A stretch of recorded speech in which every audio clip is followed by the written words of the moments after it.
The monsters in the dark. The shadows on your wall. Bringers of disease and harbingers of death. The vampire has been a mainstay of horror since we began telling stories of what might lurk just out of sight. And now, I bring to you a curated selection of vampires from across fiction, from their humble beginnings to modern blockbusters. These are the vampires, and this is Monster Menagerie.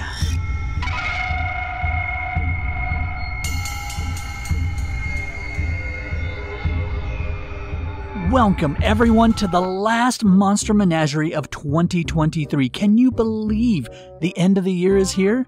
We've spent 2023 going over the most interesting, the most alluring, the most powerful, the most something vampires from all pop culture.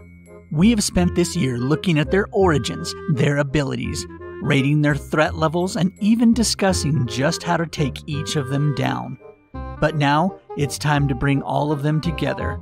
We're going to stack them up against one another, comparing their strengths, their weaknesses, and all their lovely quirks to see who is the 2023 Vampire of the Year. I've been working on this for an entire year. I've gathered votes from you guys, and I've even brought in a few special vampire guests. I can't wait to get this started, guys. I really hope you enjoy it. So, here's how we're going to do this. I'm going to briefly go through and touch on each of the vampires we've analyzed this year. I'll talk about their threat rating and a little bit of what I liked or disliked about each. Then, we're going to begin the ranking. I've tried to distill all that we've learned this year into 4 pillars of vampirism. To wit, allure and charm. That's something about the vampire that draws others in, especially their victims. Bloodlust, their need to feed and the lengths they'll go to feast. Danger level, just how much of a threat they truly are to you. And lastly, their powers and abilities, all the things they bring to bear when stalking in the night. Between each category, I'll be taking a break to let one of my guests jump in and talk about their favorite vampires and maybe give a little ranking of their own. And of course, I know you guys had a bunch of vampires you suggested that I just couldn't get to this year, so I'll be listing out our vampire honorable mentions and doing a little mini analysis for each. Then, when it's all said and done, it's time to crown the Vampire of the Year. I'm so excited! Are you guys excited? Okay, let's get this thing rolling. Maddie, hit the lights!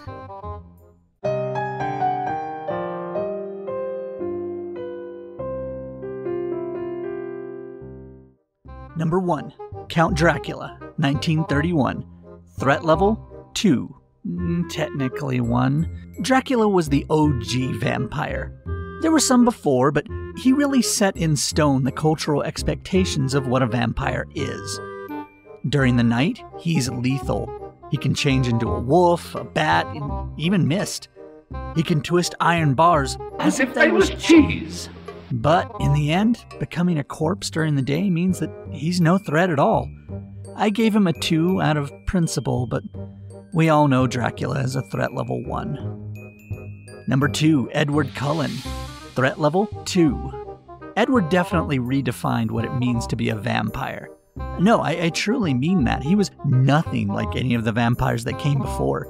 He really exemplified the vampires as lovers trope, and his gifts were, interesting.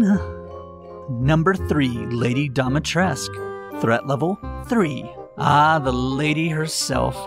She took over the internet when she arrived, mostly for her non-vampiric attributes. Standing at a whopping 9 feet tall, she may have been the most physically strong vampire on the list, at least in her dragon form. But will she step on her competition tonight? Number 4, Michael Morbius. Threat level 4. I hate that the man who used a bat Hadouken was our most dangerous vampire for a month. Yes, Michael Morbius. Super smart, super humble, and super cringe. He was able to dodge semi-automatic weapon fire, knock out reinforced walls, and fly in a subway. As much as I hated to admit it, he's pretty dangerous. Marceline Abadir, threat level 5. Thank you, Marcy, for saving our list from Morbius. Regeneration, shape-shifting, changing into massive beasts, Marceline is the total package. And to top it all off, she sings like an angel. An angel choking out a devil. Number 6, Louis de Pondulac. Threat level 2. Louis might be the most refined vampire on the list.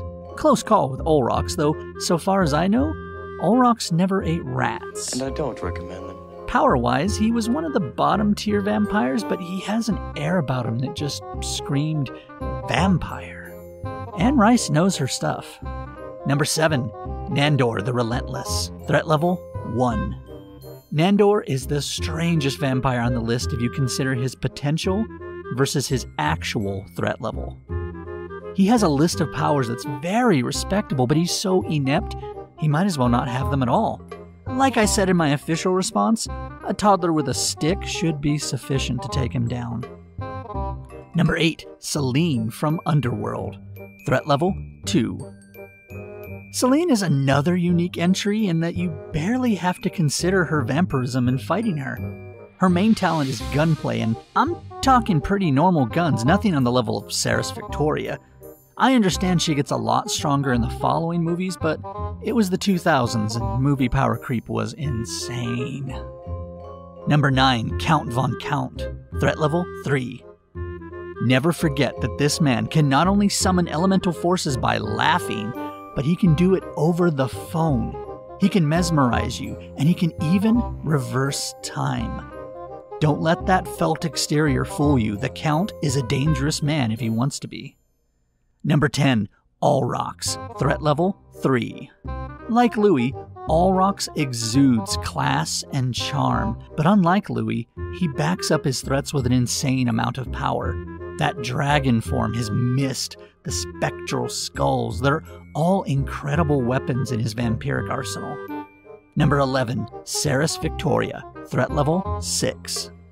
What can I say about Ceres that isn't apparent? All the powers of a vampire, but add in literal cannons as her main weapons. She's strong, fast, and can snipe you from 4 kilometers away with an anti-tank rifle. You better know what you're doing if you're going to try messing with her.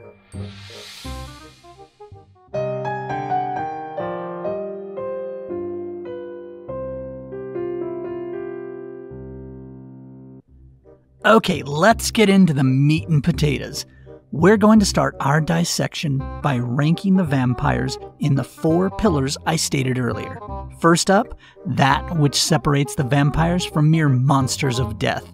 Pure, suave charm, all the way up to Riz Supreme. Let's take a look at their allure. Now, this is a subjective list. I offered the opportunity for others to submit their list as well, but this is just my opinion. Of course, it is literally my job to assess vampires, so you can take it with a little more credibility than your random YouTuber, but still, it's subjective. Let's head down that list. We started off our year with the main OG himself, Count Dracula. For his allure, I'm going to have to give Dracula an A rank. When you see him in the film, everyone loves him. Men, women, strangers. He just immediately endears himself to others. About the only person to not fall for him was Van Helsing, and even then, he seemed to be polite and respectful toward him. I really hate to say this, but Edward Cullen, A rank. Look at his character in Twilight. It's clear all the women want him. And whether you were on Team Edward or Team Jacob, we all knew at least one person who swooned over this sparkly vampire in real life. Lady Dimitrescu. This one is tough. Within her own world, there's nothing particularly alluring about her.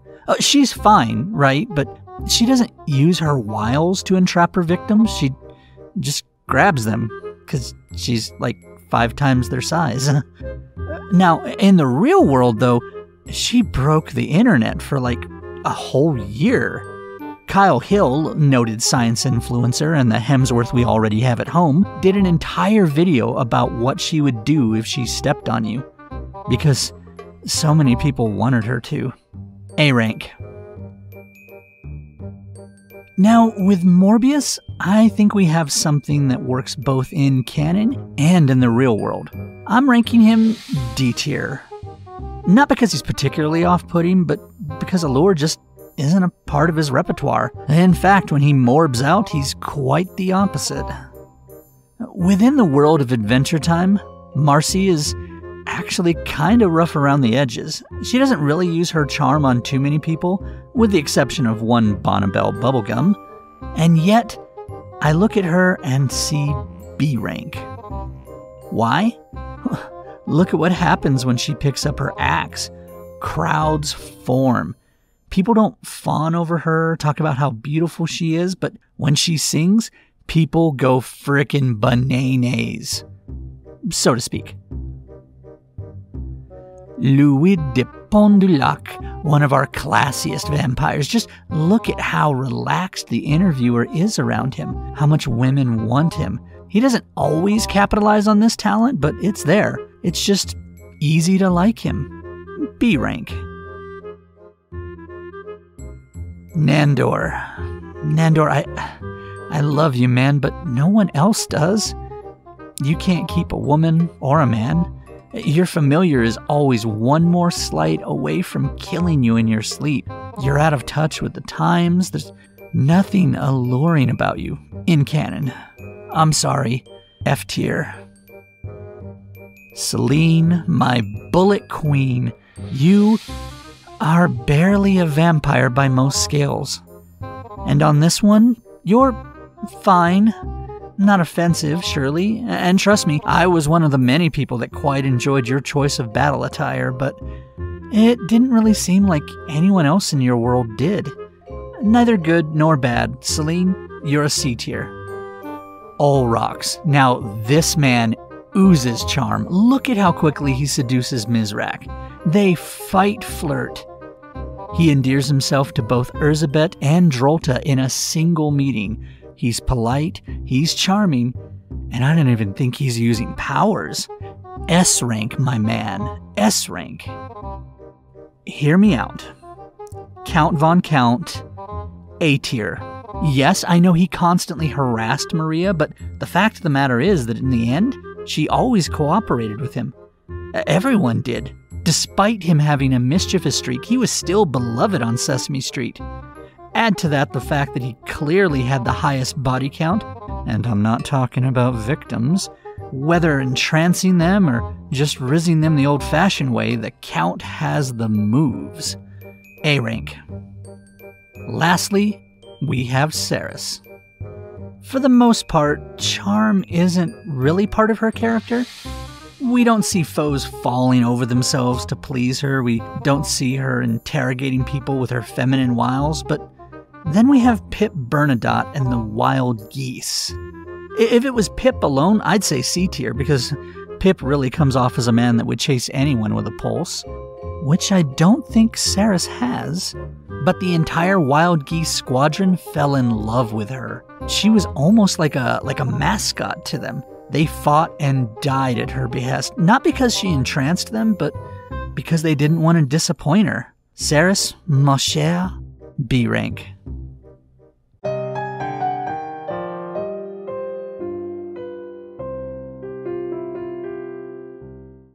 And now, for our first vampire expert, let's take a look at Zemi Nuve as she runs down a list of the most threatening vampires this year. Take it away, Zemi.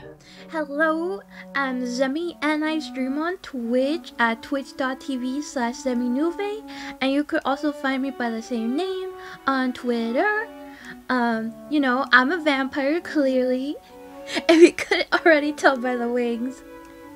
And I adore vampires. I fucking love them. I love the shit out of them.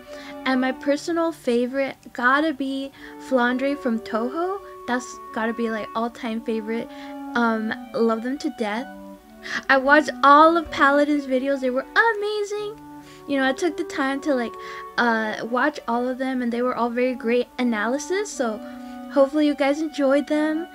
And I gotta say, out of all the vampires this year that Paladin went over, it gotta be probably Sarah, because it, you know, like just the tragic backstory, or, you know, just like her doing things not because she wants to, but because she feels like sad about what happened to like her master, someone she cares about.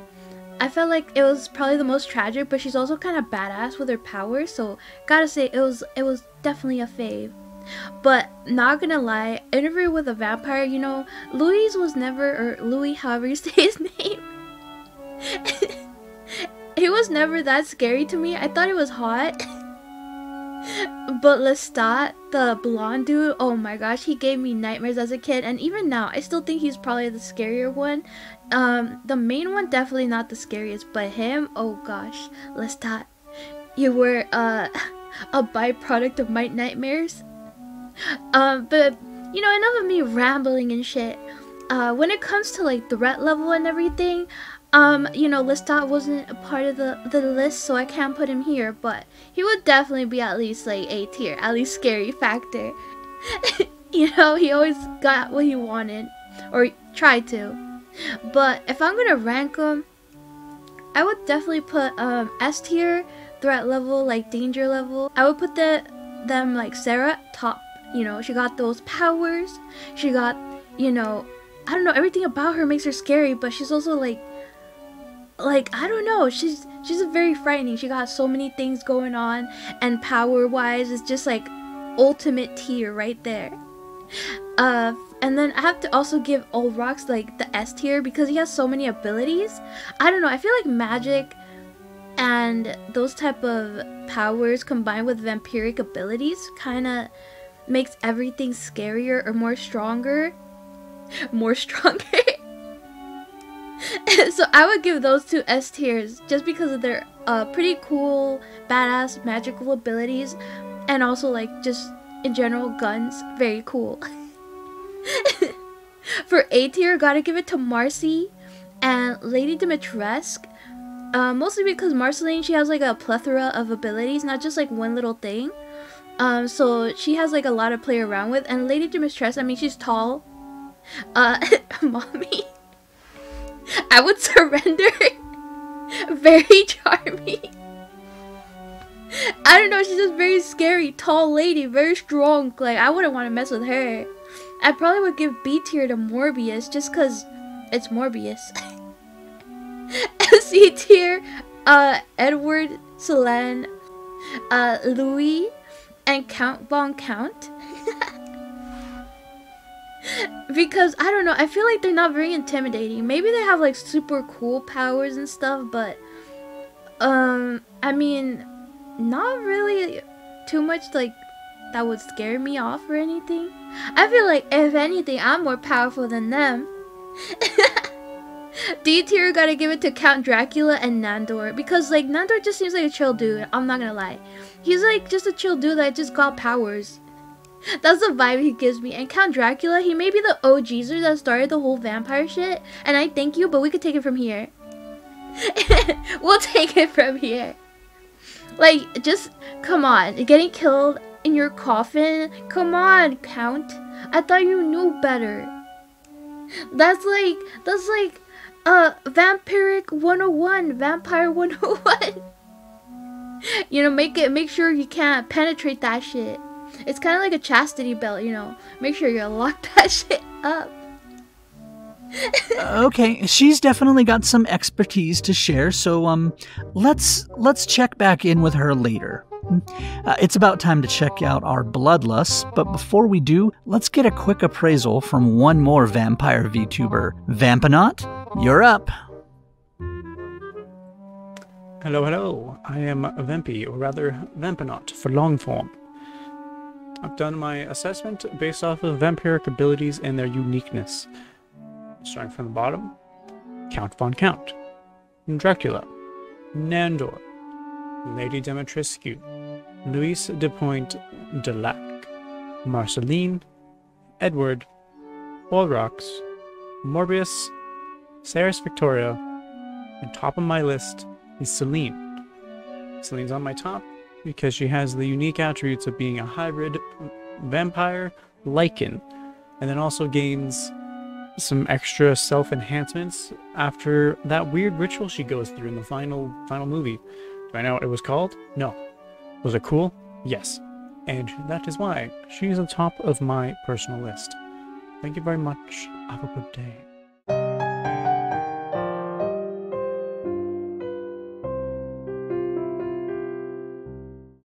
For every vampire, there is something that must sustain them. Something for which they yearn. For which they cannot live without. Blood.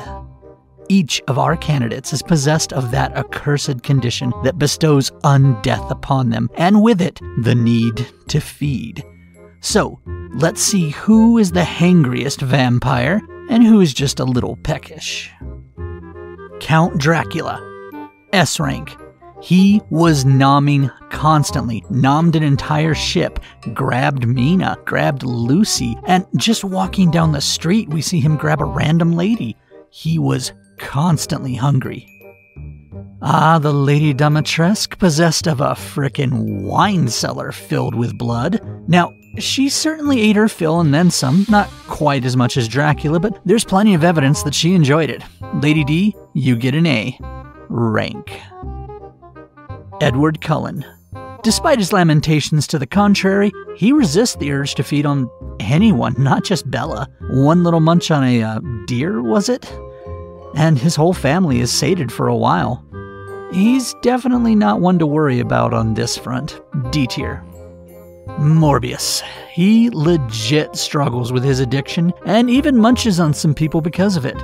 Now, he does try to temper it by drinking blue, but we all know his true power is unlocked with red, and that's what he truly desires.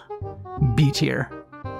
Marceline, my queen, I love you, but bloodlust has only been an issue one time. Now, don't get me wrong, you were frickin' scary as heck that one time, but for 99% of your screen time, you're perfectly happy to munch on the color red, which I suppose is the thing you could say she lusts for, but even then it's super casual. One freak out is pretty good for a vampire. C tier. Ah, Louis, much like my bae Marceline, you abhor the idea of actually dining on people. You do it when you have to, but I mean, you subsisted on rats for a while. Do you need it? Of course, but does it consume your every thought and action? Hardly. Louis, your bloodlust is only a C tier. Nandor, I don't think I've ever seen you desperate for blood. In fact, your only issue with it was that people needed to finish one victim before moving on to another because it wasn't hygienic. I've even seen you wave off victims because you just weren't hungry or weren't in the mood. D tier. Celine, I respect you for many things, but this is one of the areas in which you are barely a vampire. According to the movie, you haven't hunted in at least 100 years. You use synthetic blood and have none of the issues Morbius has with it. The one time you drink blood, you do so not to feed, but because you're trying to save your boyfriend's life. And even then, you're pretty hesitant. F tier for that bloodlust. Count Von Count. At first, I figured F tier. He doesn't actually feed on people. But then I remembered a thought I had in my analysis. He has to sustain himself on something. Perhaps it was right there in front of us the whole time. I submitted that the Count actually sustains himself by counting. And by that metric, he's insatiable. It practically kills him when he gets the counting flu and can't count, but that's still a little weak. This isn't the number lust category. Let's split the difference and say C rank. Olrox eats, don't get me wrong, but he never hungers. He eats to survive and then moves on. It's just another part of his day. D tier. Now, Ceres avoids blood for the majority of the anime. She can't bring herself to do it, but unlike Edward's shudder and turn, Ceres is on the brink of going feral when blood is presented to her. Well, On the brink of going feral and having a meltdown. Yes, heavy thirst, but lots of discipline. C tier.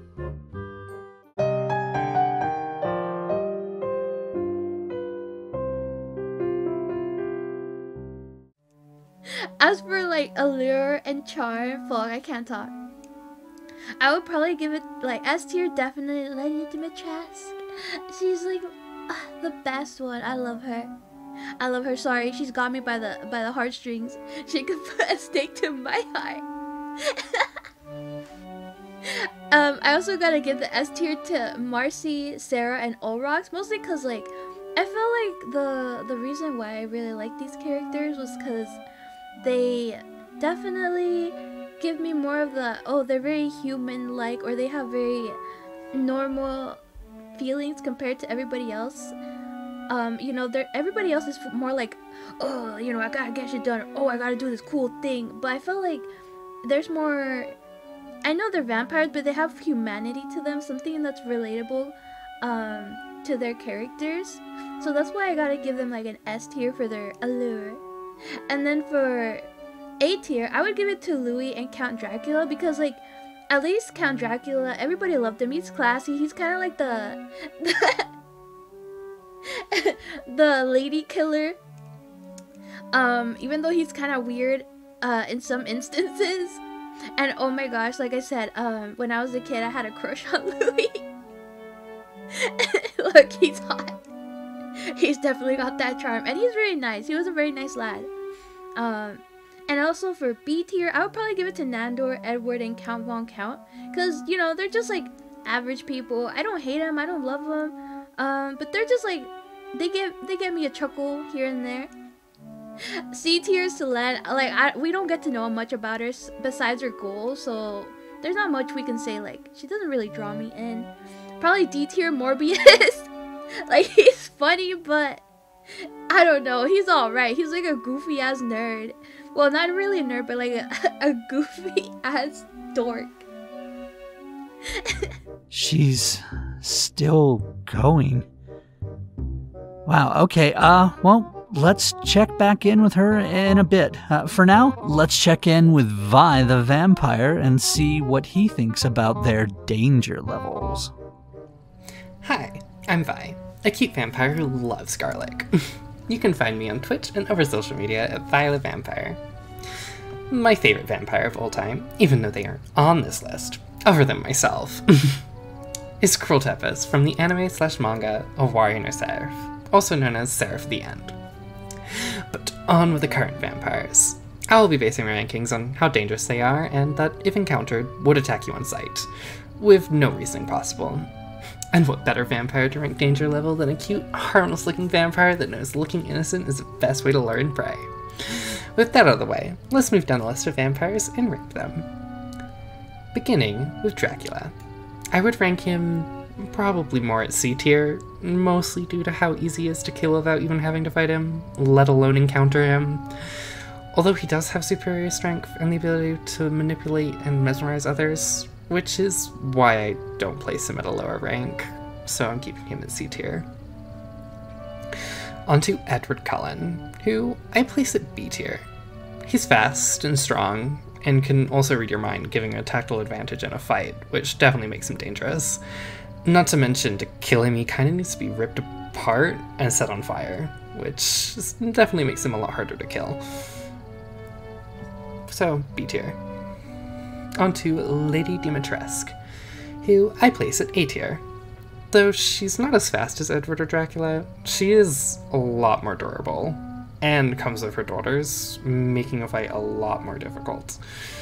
And if she loses enough blood, she transforms into a giant monster dragon thing, which could be classified as S tier by itself if she didn't lose control in most tactical reasoning, which is why I'm keeping her in A tier. Onto Morbius, who I rank A tier. He's fast, he's got great reaction speed, and echolocation to locate his targets. And let's not forget bat summons. Like, probably the best thing about him. Which, like, being able to summon bats and swarm your targets, definitely an advantage, and definitely puts you up as a more dangerous person if you can have more summons and things to distract your enemy. Onto Marceline Abadir, who I place at S tier. Mostly because she's a half-demon and can transform into anything, or transform a specific body part into anything, and allowing for adaptation, which is really good when you're in a fight, and definitely puts her more dangerous due to her ability to adapt to any situation. Although she does have sunlight sensitivity, but it won't kill her, so she can definitely try and avoid it. So I'm still keeping her in S tier. Onto Louis Dupont-Dulac, who I probably butchered the name, but I am placing him in B tier. He's strong and fast, and he might have the ability to levitate and mesmerize and walk on walls. Still unsure, but if the other vampires can do it, why can't he? Although he does also have sunlight sensitivity, which can kill him, which definitely is not good. But I'm definitely keeping him in a low B tier area for sure, because he's a bit better than Dracula. Onto Nandor the Relentless, who I place at D tier. He's kinda goofy. He's still dangerous with his abilities, but he's just too goofy to get them to their full potential. And he also has the same weaknesses as Dracula, which is really not helping his case. So, D tier. Onto Celine, who I placed at C tier, mostly because she doesn't really show off her vampire abilities that much, and she mostly uses guns. Although, not a bad thing, but it's kind of like she's just a kind of an enhanced human that has a really good ability with guns. So I guess like she's really accurate and an inhuman reload speed, but due to her lackluster abilities presented in the film, I'm kind of keeping it at C tier, even though I do love her and the Underworld movies. But moving on to Count von Count, who I place at S tier. No comment. Onto Olrox, who I place at A tier. His misform allowing for him to basically become invulnerable to attacks and being really good at using it in combat definitely makes him dangerous. And he has a dragon form, which he can still control and keeps his tactical reasoning, unlike Lady Dimitrescu. So definitely really strong there. And not to mention, even without those forms, he's still really strong and fast, so I'm definitely keeping him in A tier. Then on to our final vampire, Ceres Victoria, who I place at S tier, which she does use guns, like Celine, but she definitely uses her vampire abilities and strength to assist with it. Because she uses guns, like big guns, really big guns. And not to mention with the help of her like night vision and her like third eye ability, that helps her with like great accuracy. Like she's like a powerhouse. She is like, she's just a tank basically. I don't know how to describe. She just uses really huge guns. I can't describe how like powerful these guns are that she uses in conjunction with her vampire abilities. So definitely very dangerous in a fight. So I'm keeping her at S tier. But yes, those are my vampire rankings. And that is my time, so I will bid you adieu, and thank you for having me. Bye-bye!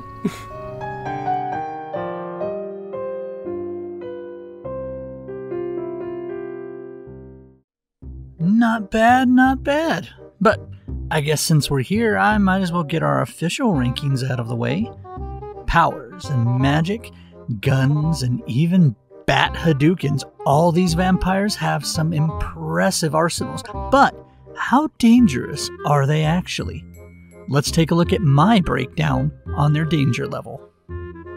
During the night, in a straight-up fight, Count Dracula is going to be a tough customer, but if you just wait for sundown, he literally lays there and takes it. F tier. I'm sorry, Count. Edward. He seems capable of some real damage, but if you're not directly threatening Bella, I don't see him ever being a real threat. Hell, even the guys that were going to, bother Bella, he still let them go. If Edward's upset, you're probably not in too much trouble. C tier. Lady Dimitrescu. Oh boy, this woman loves to inflict pain and suffering. She's nuts. And if you do manage to hurt her, there's a good chance she'll go dragon mode, and that's just no good for anyone. A skilled hunter can probably take her down, but man, I wouldn't want to be the one. A tier. Morbius is probably one of the more dangerous vampires on the list. If he's actually after you, he has quite an arsenal and is pretty hard to actually hurt. I give him an A rank. Marcy is straight up deadly. Extreme force is needed to put her down, and if she actually wants to hurt you, you're boned. Just look at her first meeting with Finn and Jake. They didn't even bother to fight her because they knew it was suicide. She can frickin' raise the dead, guys. I don't want to mess with her. S tier. Louis is a very contained individual, especially after the death of his daughter. Unless he truly needs to feed, you have nothing to fear from him. And if he is after you for some reason, he's a pretty typical vampire, complete with all the Dracula weaknesses. Still, at least we know he can actually move during the day, which makes all the difference. C tier. Oh, it's Nandor. No, he's not dangerous. True, he has casually murdered several people, but anyone actively going after him could easily take him down. He has all the typical Dracula weaknesses, just like Louis, but none of the latter's charm or intelligence. Nandor just doesn't have the wherewithal to bring those powers to bear. F tier. Celine gets a B tier.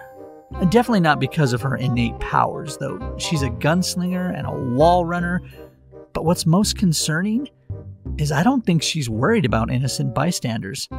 She won't go out of her way to kill an innocent, but the fact that she had such an open firefight in a crowded subway tells me she wasn't going to shed any tears for any stray bullet victims.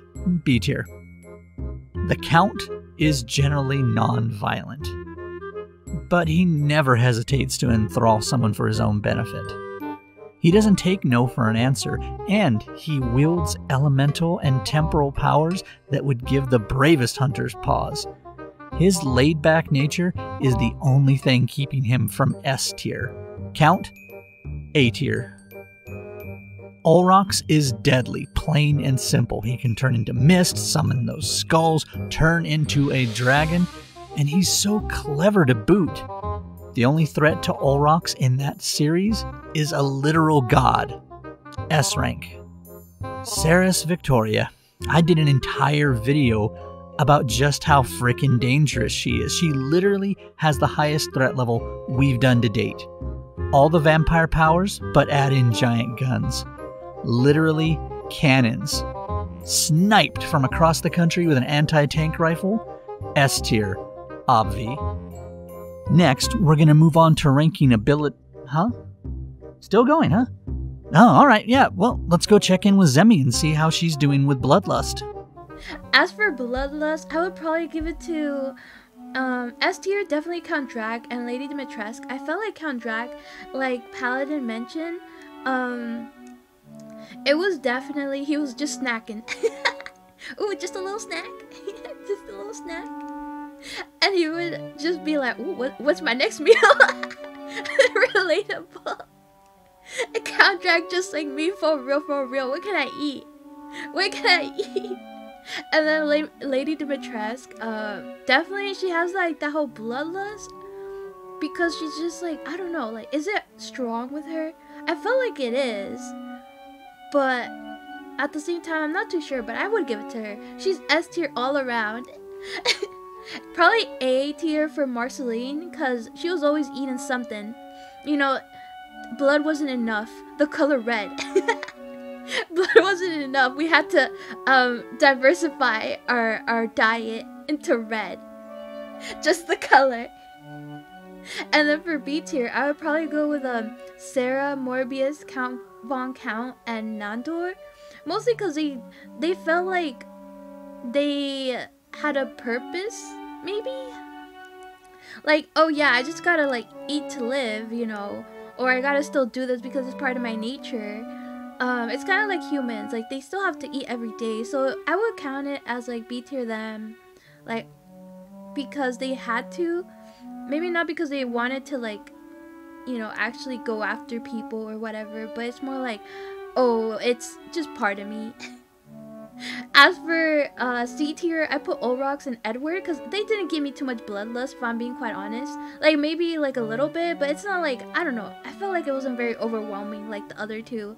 I felt like the like B tier at least had a purpose, but I don't know if Edward serves a purpose here.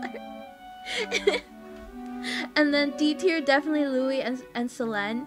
Mostly because Louis, he didn't seem that interested, but like I said, part of his nature, but he seemed like really like, he tries to move away from just like doing all that stuff, you know?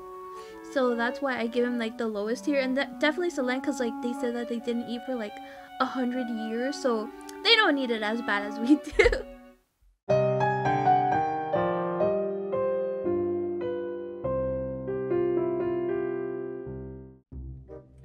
What is a vampire without their amazing abilities?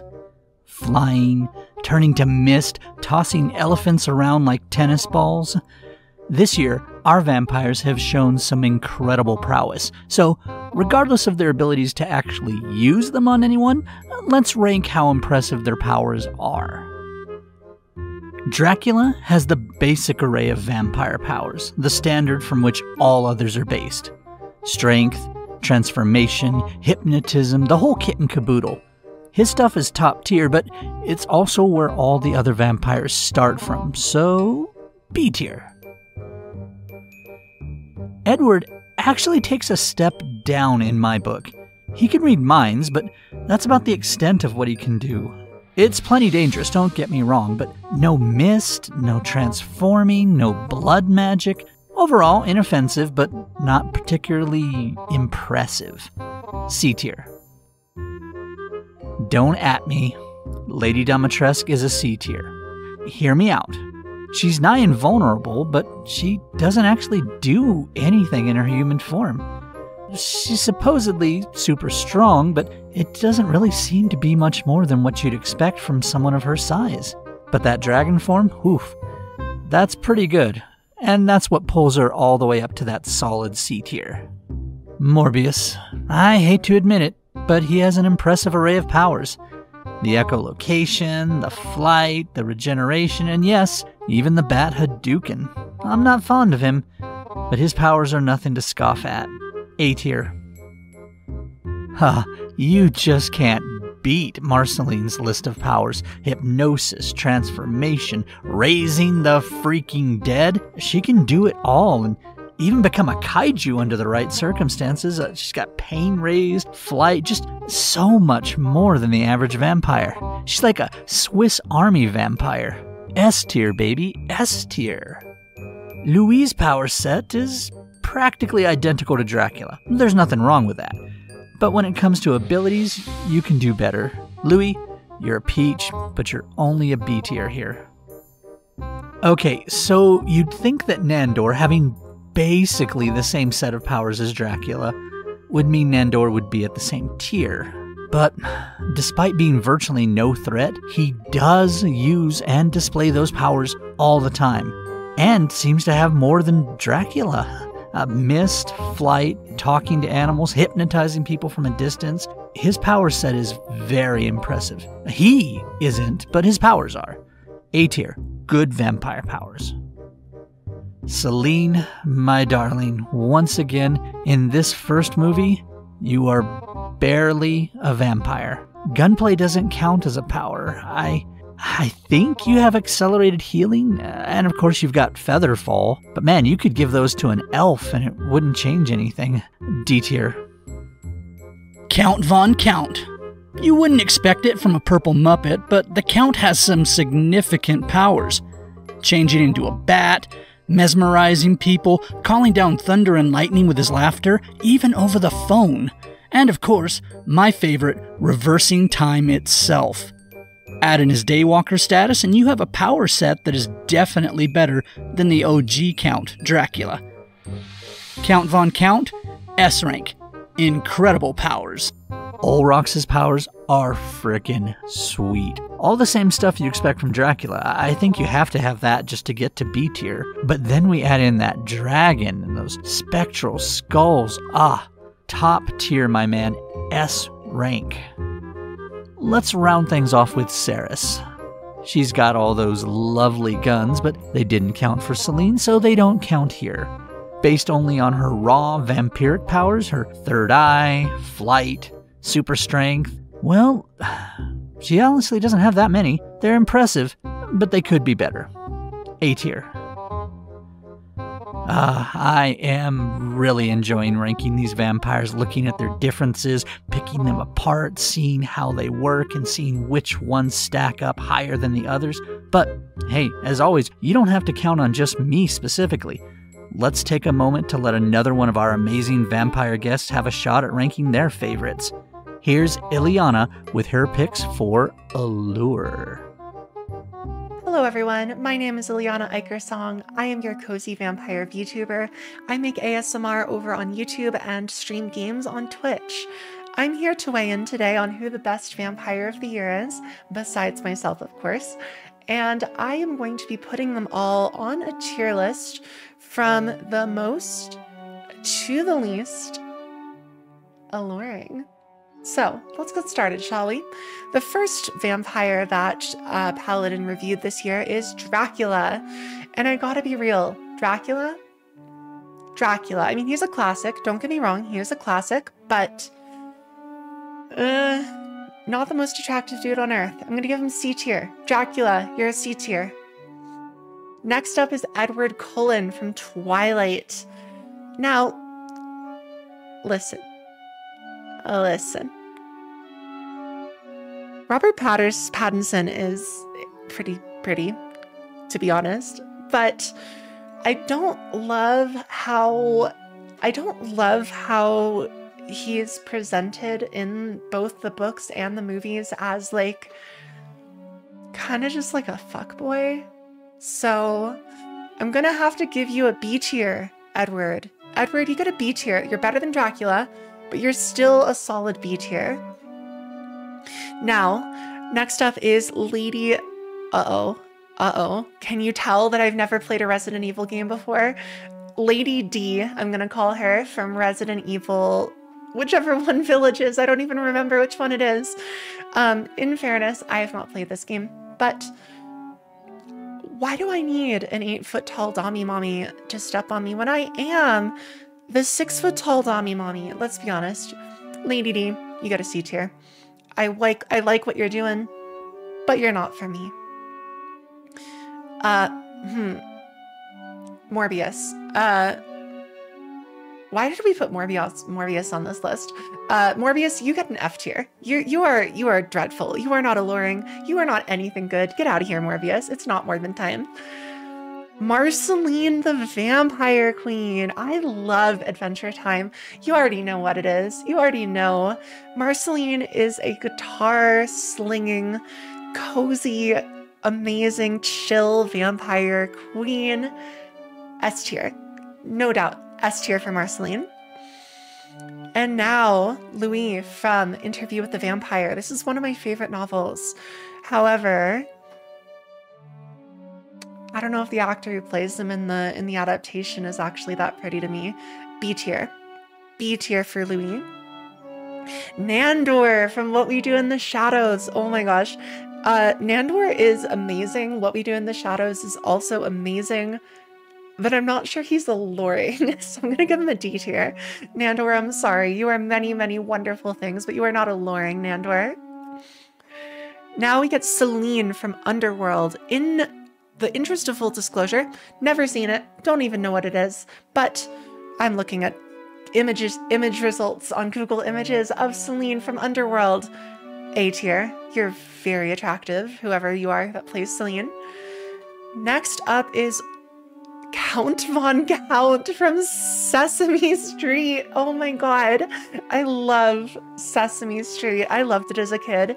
Count Von Count, honestly, doesn't even belong on this tier list. He is a sex god that is unmatched by anyone else on this list. Count Von Count is in a league of his own. He's completely off the tier list. So, Sarah's Victoria, I don't actually know because I've never seen Hellsing Ultimate, but I gotta be real. I really don't know about those eyes. D tier. And finally, Olrox from Castlevania. Ooh. Okay, we're gonna start off right here. S tier. Amazing. The only question is Olrox better or worse than Marceline? I like Marceline more as a character, but because I am ranking this on alluring, I think Olrox takes the cake. Olrox is our winner here, my winner at least, for who the best vampire other than myself is in 2023. Well, besides myself and, of course, Count Von Count. Thank you so much for having me, Paladin. I hope that you all have a wonderful rest of your day, and stay safe from the bites out there, shall you? Well, I think it's finally about time. Huh? What's up, Maddie? She's still here? Still going, huh? Well, have you tried leaving the door open or something? Okay, no, it's fine. We'll roll with it. Okay, guys, let's check back in on Zemi and see where she is on her ultimate ranking of this year's vampires. Zemi, show me what you got. And then for abilities, I definitely gotta say S tier for Sarah and Olrox. Like I said, they're probably the strongest and coolest with their magical and cooler abilities, gun, all that stuff. You know, they combine it with their vampiric powers. I love that shit. And then I have to go with Marceline for A tier and Lady Dimitrescu, mostly because Marceline and Lady Dimitrescu, like, they have a lot of abilities, or very frightening abilities. B tier for Louis, because, like, maybe he was very nice, but he also had, like, I feel like he's definitely stronger, or he has more cooler abilities than Count Dracula, you know? I will also give C tier to Edward, Count Von Count, and Nandor, because they're powerful, but, like, they still have, like, a lot of power to wield, but it was kind of like whatever. Nothing too frightening in my opinion. And then D tier, Selene, Count Dracula, because I felt like they had probably, like, the least amount of abilities. Like, come on, Selene, a gun. Everybody can have a gun here. Just go to your local Walmart. Just go to the Walmart down the street. Okay, and that's, like, my ranking personally for this year's vampires. And I had a great time getting to know and hear about so many vampires, especially because I love them so much. And definitely go give Paladin a follow and a subscribe. You know, he was very chill, very cool, and very patient with me. So thank you. Zemi out. It's been a long road getting here. Choosing these 11 vampires out of all the vampires we could have ranked was a difficult task. I feel like we got a nice eclectic variety, something for everyone. But I'd be remiss if I didn't give you all a peek at the vampires that didn't quite make the list this year. So, without further ado, let's do a quick mini-analysis of our honorable mentions. In no particular order, we have Draculaura. One of the core characters of the Monster High franchise, Draculaura is the adopted daughter of the one and only Dracula. She can levitate, change into a bat, she won't age, and she can hang from any surface. She is a fear leader, and apparently has a secret talent for embroidery. She also has a pet bat named Count Fabulous. Okay, I like that one. Threat level 1. Vladimir from League of Legends, and the Crimson Reaper himself. Now that's a pretty metal name. Add that to his master of hemomancy, control of blood, and you've got someone fit for the front of your album cover. He's apparently ancient, which in my world means he's got some serious power. He can drain blood to harm his opponents and heal himself all from a distance. He can change into a pool of blood for a few seconds to avoid attack and even drain those in his grip. Let's see. He can sacrifice some of his own health to explode outward with a concussive force, and it looks like he can even infect others with a blood disease. Pretty impressive at a glance. Threat level 3. Raziel. The strongest son of Cain, Raziel is possessed of many vampire traits. Augmented speed, strength, agility, a healing factor that seems capable of recovering from quite a bit. On top of this, his hunger for blood was apparently changed into a hunger for souls, so yikes. Looks like he got a few extra things added on after that, telekinesis, phasing, reaver bolts, some limited flight, and of course, a wraith blade.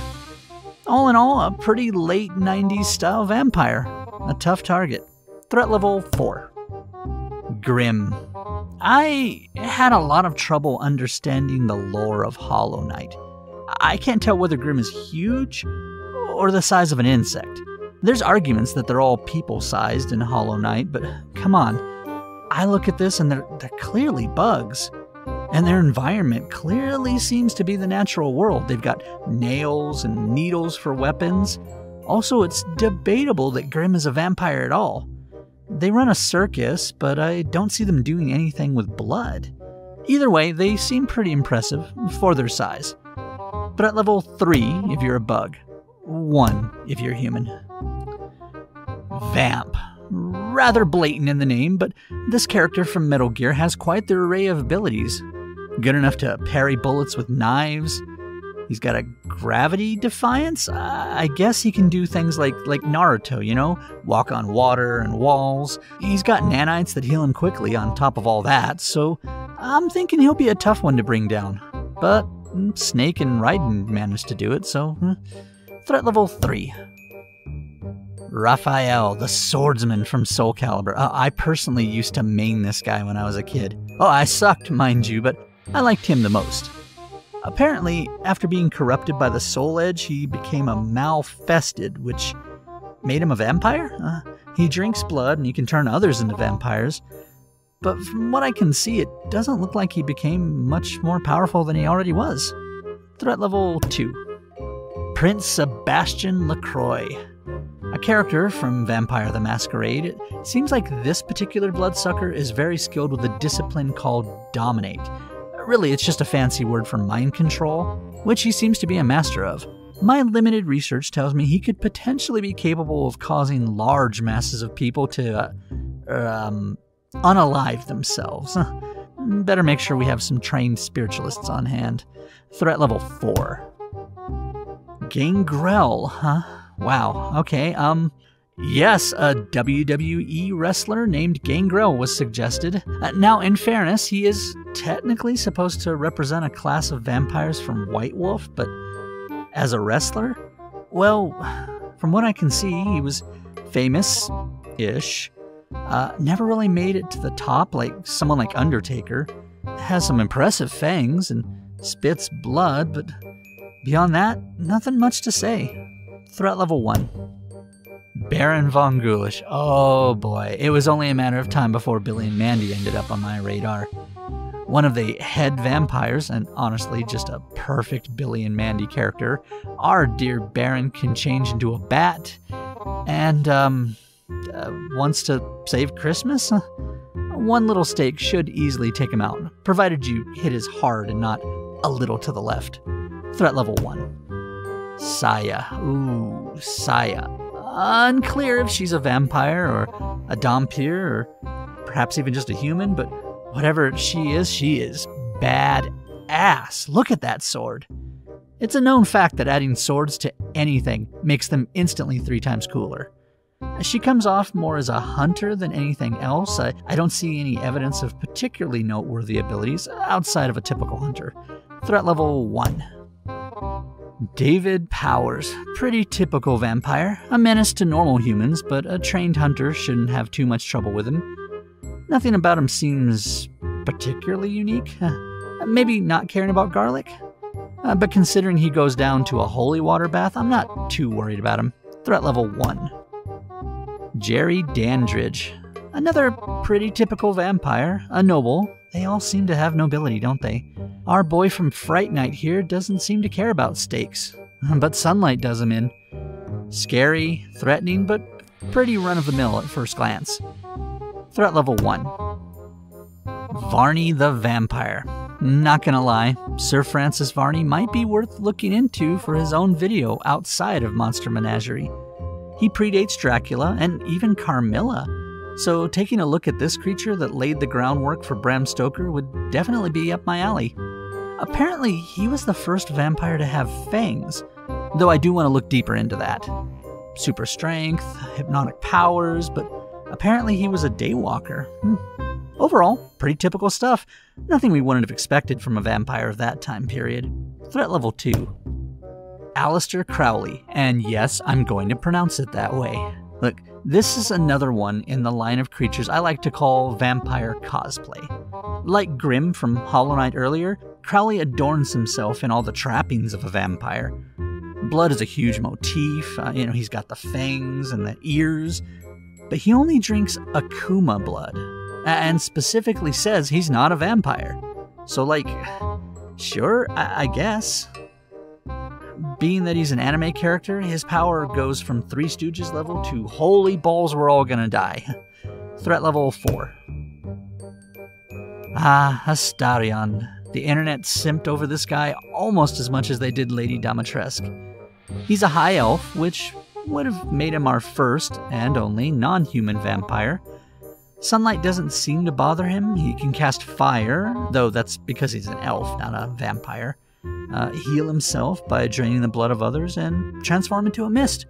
Pretty typical stuff. Well, plus, he's very sneaky even without being a mist. Threat level 2.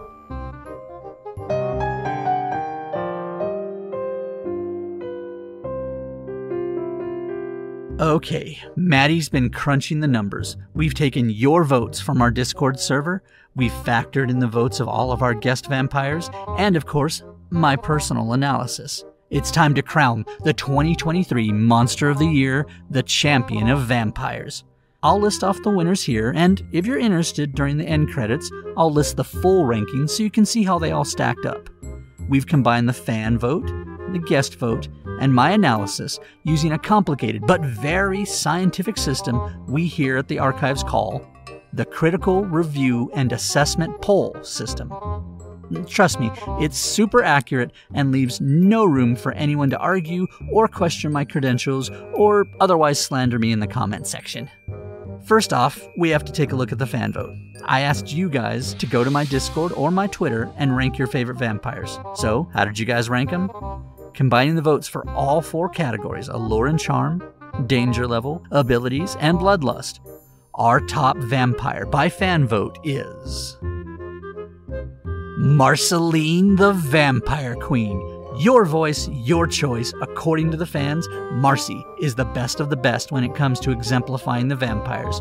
You go, Marcy, slay! Oh, but we're not stopping there. Let's look at our guests, the vampire VTubers themselves. This diverse collection of bloodsuckers from Twitch has voiced their expert opinions. Tallying their rankings from our completely scientific system, we see the top pick from the experts is Saris Victoria. Intriguing! Saris, you've got the skills, the abilities, and the firepower. Be proud of yourself, girl. Oh, we've got quite the race now. And lastly, my rankings. According to your own guide to the world of monsters, Mason Kren, our top vampire of the year is all rocks.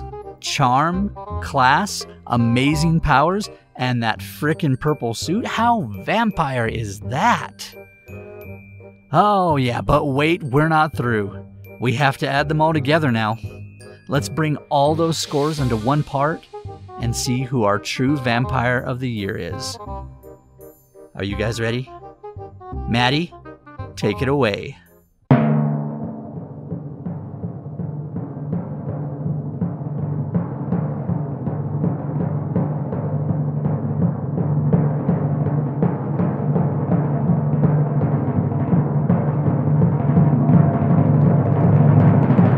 Cerys Victoria.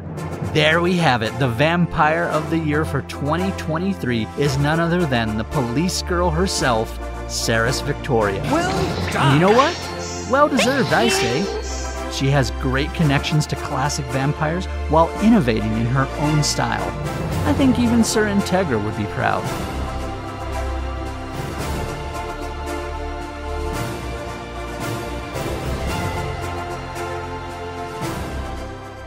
Well, that's it for us, everyone. Thank you so much for an amazing year. I had a blast with all of you in 2023, and I hope you have an amazing holiday. We'll see you back here in 2024 when the Paladin Archives delves into more monsters and lore. What are we going to look at next? Werewolves? Demons? Ghosts? Zombies? Let us know what you want to see in this coming year down in the comments section. And you know what? While you're down there, who is your pick for Vampire of the Year? I hope you enjoyed our little roundup. It was a lot of work to bring together VTubers, analyze all the vampires that brought us to this point, and just put the whole thing together. If you did like the video, please, it would mean so much to me if you could give us a like and a subscribe. As always, you can find us on Discord and Twitter as well, and of course, you can find us over on Twitch. Well, it's time for me to get some well-deserved holiday rest. I hope you all have an amazing holiday and a happy, safe new year. Until next time, keep your eyes peeled. You never know what's out there.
You know, make sure you can't penetrate that shit.